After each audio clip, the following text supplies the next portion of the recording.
Hello everyone, এটা হচ্ছে সরস্বতী পুজোর পরের দিন। তো তোমরা বুঝতেই পারছো আমি কতটা স্লো।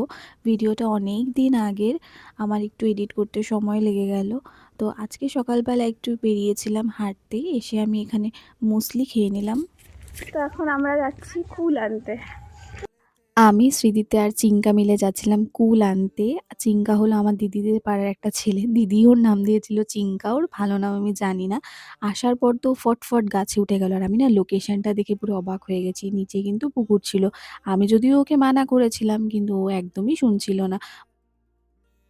যেমন ভেবেছিলাম কুলগুলো একদমই কোষ্টে, এখনো বড়ই হয়নি। তো ওকে আমি মানা করলাম আর পারিস না, তবুও খেয়েছিলাম একটুখানি কুলের স্বাদ নেওয়ার জন্য। কোনো জিনিস খাওয়া হচ্ছে সেকেন্ডারি থিং, বাট কোনো জিনিসকে গাছ থেকে তোলা, আই মিন হারভেস্টিং যে ব্যাপারটা, দ্যাট ইজ সো স্যাটিসফাইং। আমার এত ভালো লাগে। দিদিদের বাড়িতে যেদিনই এসেছিলাম সেদিনই আমি ডিসাইড করি এই পেয়ারাটা তো আমি তুলবো। যেহেতু এখন গাছে সেরকমভাবে পেয়ারা নেই বললেই চলে, দুটো ছিল, তার মধ্যে এটা একটু বড় ছিল। তারপর আমরা পেয়ারাটা কেটে সবাই মিলে একটু ভাগযোগ করে খেয়েছিলাম। মানে কি কাফ? মানে গরু না, বাছুর। গরুর বাছুরকে বলা হয় কাফ। এ কাফ একটি।